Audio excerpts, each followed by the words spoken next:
Welcome back, you filthy exiles. So, long time no upload for PoE content, mainly because there hasn't been a great deal going on with the current league, and that's sort of how it is in the third month of league. But anyway, the best news that we've received in the last week is a small event, special event roster, and in particular, one that I'm gravitating towards is Endless Delve. So, as per usual, we're going to deep dive into some builds. I've benchmarked in the first 2 weeks of League because we only get like, I think, 7 days or something like this to play each of these builds, and mainly it's the challenge to try and get to like depth 600 or whatever it is. So basically, this is just going to be 5 builds to get you started with Endless Delve on the 14th of November. Okay, so the first thing we need to sort of know is what we start with. So the way that Endless Delve works is you start obviously in Delve, as you would like if you were starting a new game, but you get like a pick of like a specific item to start pretty much the leveling process with. And you get like boosts as you go down, so you get like level jumps and whatever. So anyway, we start with all these really cool weapons down here, and I'll put a link to this in the description. The one that I like the most in particular, and it'll cover off on 2 of the builds that I've sort of reworked, and 3 I haven't so much reworked, but you know, that's a pretty good starting baseline for the different items that are available, is this Remnant of Empire's Goat Hide Buckler. Biggest reason why this is really good, if you get to glancing blows early on like RF or Vortex, you get 60% spell block straight away, like natively, so you don't need to run Tempest Shield. And you also get Endurance Charge when you block, so if you max block in Delve, you get capped out Endurance Charges and also 9% all elemental resistance just natively with those Endurance Charges, with the Endurance Charge resistance as well. Like, super tanky item. I actually really wish it was in the standard game because, you know, there's so many things that you could do with this in early game if this was available. Outside of this, like, you've got Splinter of the Moon, really cool starting one, good for spellcasters, but Delve's not really conducive to spellcasters, so I wouldn't suggest playing that straight away. And then we've also got Fragment of Eternity, and this is like a really cool dagger for, I don't know what you would use it for in particular, but there's probably someone out there with a plan to use that. I do like Blood of Summer. It's, again, really cool sword, and if you're playing, again, like RF or Vortex, and you don't have an Obliteration one, you could use this to generate Frenzy Charges. I also think there's a sword that's like Saber of the Princess or something like that that does something similar, and in the last event a lot of people used it when they played RF to get Frenzy Charges, which was really useful.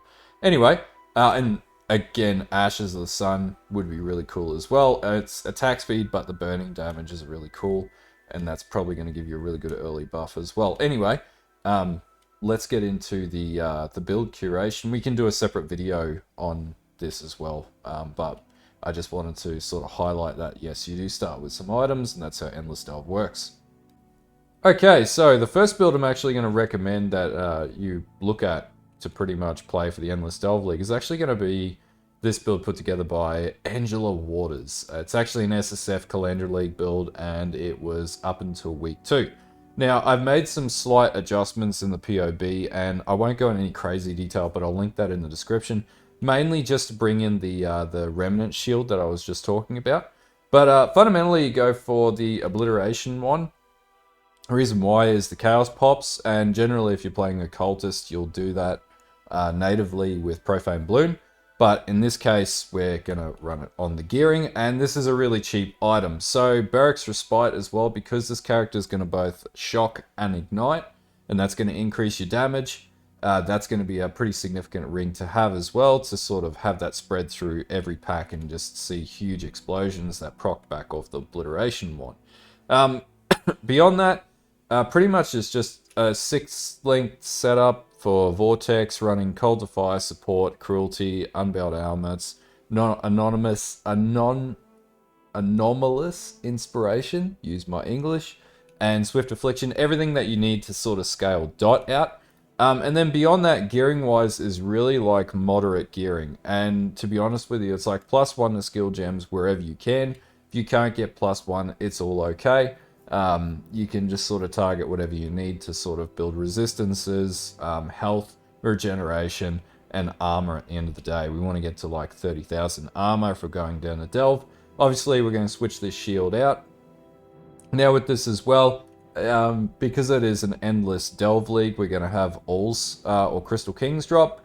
And that means we can farm All's Uprisings and potentially get Determination rolled All's Uprisings, and there's potential to squeeze in a Hatred Aura, which is actually precisely what I did in the POB that you'll see. And I've also compensated and have a Malevolence All's Uprising as well. Now, Cluster Jewels, I've got no Cluster Jewels on this tree. I actually stripped them all off. It's level 79.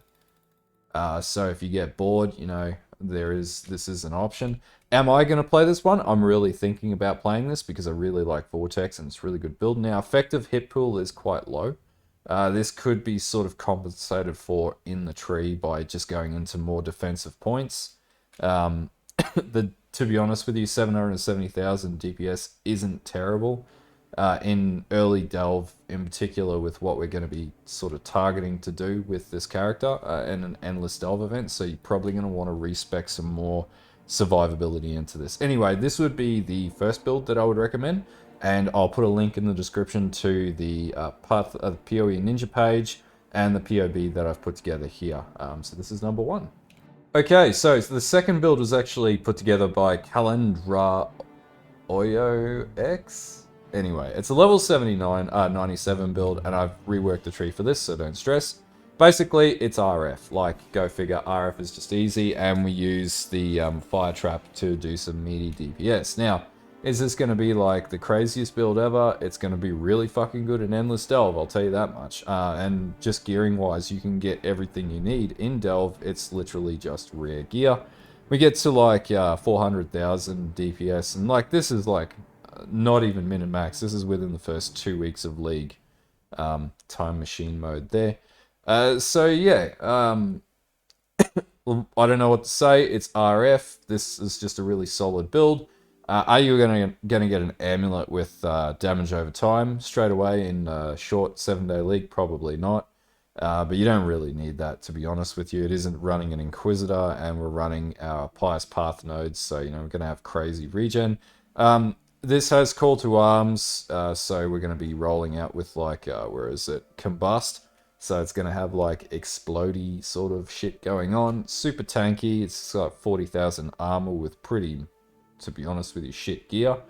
And yeah, it's nothing crazy. Like the wand is probably a little bit more G'd up, but we're going to be in Delve, so we have access to fossils and resonators, which makes it super easy to craft a decent wand. And the gear and pretty much everything here is going to be achievable. Now, I'm not 100% sure on bench crafts. And also the implicit crafts from T16 mapping and whatnot. Eater of Worlds and Assyrian Exarch. But we'll deal with that hurdle when we get to it. Now, we can get all of our flasks and everything sorted. Actually, I think we do have access to bench crafts in the Endless Delve event. I need to double check that. Anyway. Even if we don't, still super easy build to gear up, and I've actually put together another tree that sort of drops the damage, but doesn't drop the damage. Mainly what this tree does is it brings in Remnant of Empires, which is the entry-level shield, and I've converted this tree into max block as well. So it has max block, whereas the variant that you were just looking at actually doesn't. Actually, no, it does have max block. There you go. It wasn't as blocky as the tree that I put together, or that I sort of converted it to though. Anyway, Replica Soul Tether, do you need it? No, just a little bit more survivability and tankability. You can do whatever you want with it. The one weak point of this is with the shield change, it does drop the fire res, so you'll need to compensate for fire res somewhere in your gearing, but that's pretty much the only compromise you have to make. And then you just have a shit ton of regen and shit ton of everything. This has a lot more armor and survivability than the first build that I recommended as well. But anyway, I'll put a link in the description to this tree and also to this page as well, and you guys can figure out if you want to play RF for Endless Delve. I will note, in the last time I ran Endless Delve, it was one of the most played builds, and so was Vortex, hence why I put those on my top 2. I'm bouncing between either or. I'll probably end up going RF, but I'm really thinking about Vortex as well. Okay, the next one that I found is just like a level 91 tree on, again, SSF. All these trees are going to be SSF. And this was week 2, and this is just a Seismic Trapper. So it does use, I think it uses Poison Dot. Yeah, Void Manipulation and Poison Dot. And Trap and Mine. And the reason why I'm going to recommend this one, like it's high evasion, high armor, number 1, which makes it a really good build for Delve. Are you going to get a Devouring Diadem? Not necessarily. I don't believe it drops in Delve either because it's a Syndicate specific item. That being said, pretty easy to compensate for this helmet. You don't necessarily need it. And then we're going to run an Obliteration Wand as well, so we have that sort of explodey as well. So as you can see, no crazy jewels or anything like that. Now, if we have a big roundup of the tree, it's I'm not going to sort of go into the POB and pull it apart on the screen or whatever. You guys can have a play with it. You can just import it from here.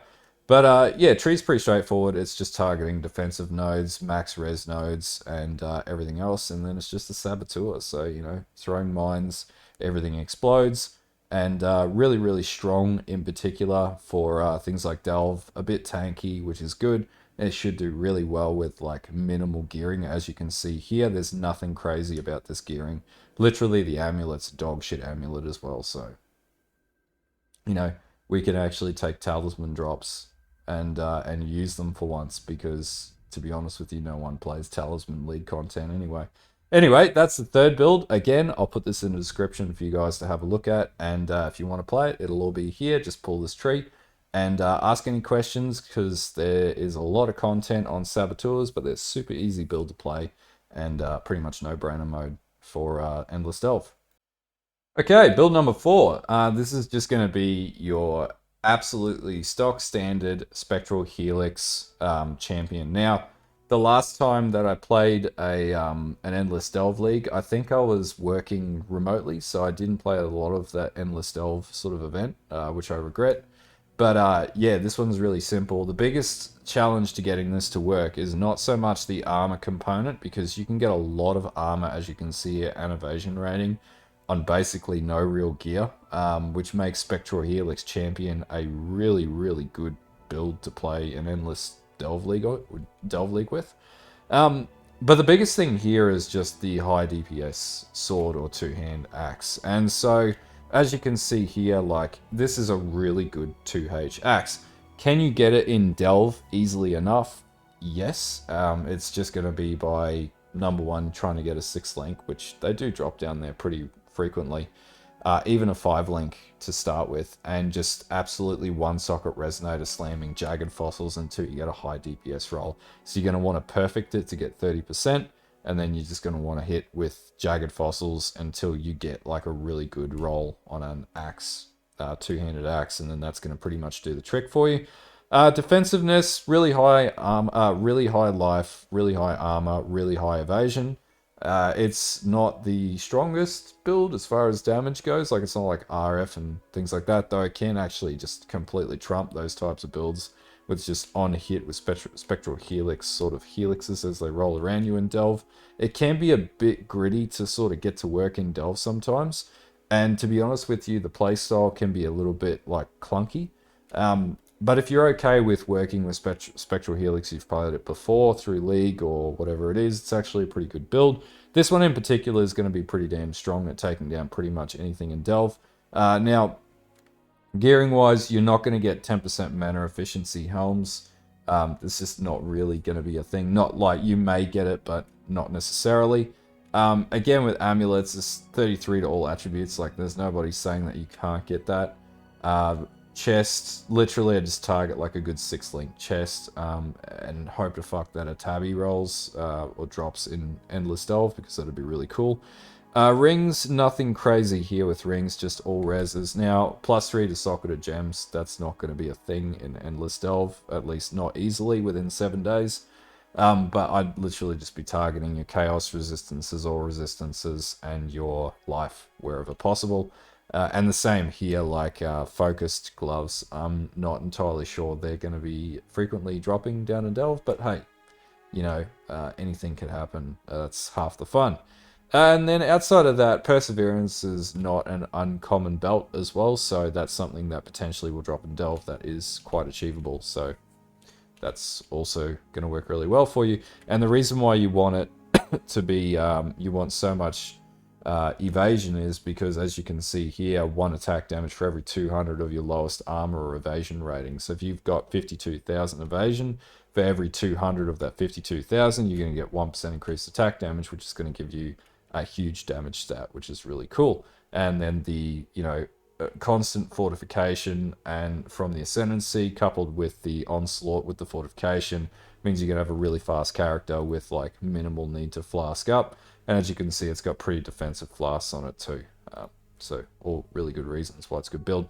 And we also have mark on hit, which is really good. So, Poacher's Mark, you can pretty much roll that with almost 100% uptime, which is going to give you 50 life on hit and 25 mana life on hit from all your Spectral Helixes, which is pretty sustainable. So really easy build to get started, really tanky, does a good chunk of damage. You're going to have no sweat taking alls down. And to be honest now, looking at this, now I'm thinking about playing a Spectral Helix champion. Anyway, that's build number 4. Okay, so the final build that I'm going to recommend is actually, and ignore the name, the dude must have started with SST and then realized that Shield Crush is a really cool build. So this is a Shield Crush dot based Shield Crush bleed gladiator. Almost forgot the name of what that's called because it's not played much anymore. So anyway, how does this work? Well, basically you're going to roll up with Shield Crush, and then we're going to stack on a shitload of SST. Not SST, a shitload of Bleed Dot. And the reason why it's really good on the Gladiator in particular is actually because of the Ascendancy. You get Gratuitous Violence and you get Blood in the Eyes. And Gratuitous Violence actually gives you Bleed Pop. So things just explode. Similar to the Ablation, the Obliteration one.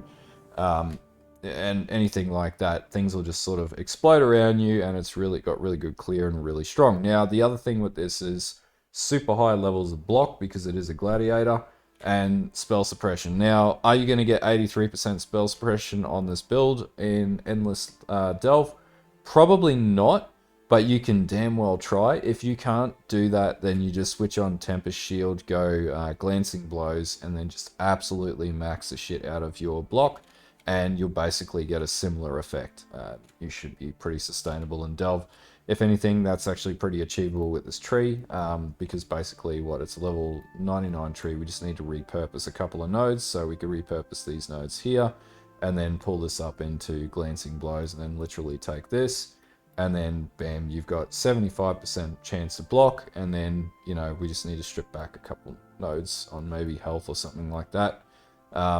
To fully satiate that. So, is this build gonna work? Yep, absolutely. I would recommend it. It's gonna be pretty tanky as well.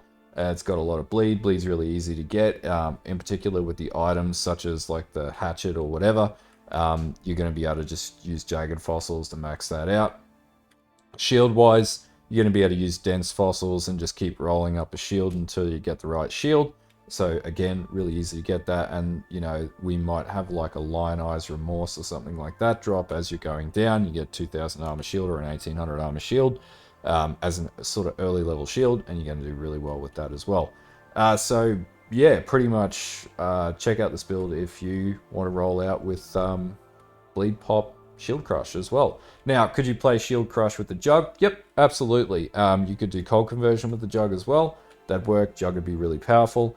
Even if you made a sort of subsect of the build that I made earlier in the league with the Jug, you could sort of do that. It'd be a lot less powerful, but it'd still work, and it'd probably get you down to like 500 or 400, something like that. And then, remembering we have access to All's Uprisings and whatever in the Endless Delve League. So, you could get a Determination roll and then roll some more, get another Aura on your build, which increases damage or something like that. So, yeah, again, 5th build that I would recommend, really straightforward, and the Elvor Wolf Pelt's a pretty common item too, so it's very likely that it'll drop down an Endless Delve for you as well as the only unique in this build. And there will be one person in the comments that'll be like, it's got a unique in it, it's not going to work. It's like, fuck off, mate. Like, you know, you've not played the game enough to understand that they do drop from time to time, and this one is a leveling item as well, so it's probably going to be something that's quite viable. Anyway, that's my 5th build that I'd recommend for the Endless Delve League on the 14th of November. Okay, so I hope these builds have been sort of insightful, giving you some ideas of what to play. Will they be completely foolproof? You know, it's entirely up to you as the player as to how you proceed with building something and sort of playing with it. I've given you a bit of an idea. I've benchmarked on SSF basis within the first 2 weeks of League, so it should be relatively achievable. Someone's going to say, yeah, but 7 days is not 2 weeks, that's 1 week. You've got to remember Endless Delve's going to accelerate you forward as well, and you're going to get access to skill points and sort of stuff like that much earlier, and Delve sort of works you through the end game process much quicker than if you were rolling through all 10 acts. So there's a few things you just need to remember with that. So you probably will expedite out and get to a higher level much earlier than anticipated, though you will be capped with some of the limitations of Endless Delve. Anyway, until next time, like and sub to the channel, and have a good Endless Delve League. I'll probably put out another video explaining it a little bit more closer to the day. Anyway, I'll see you guys then.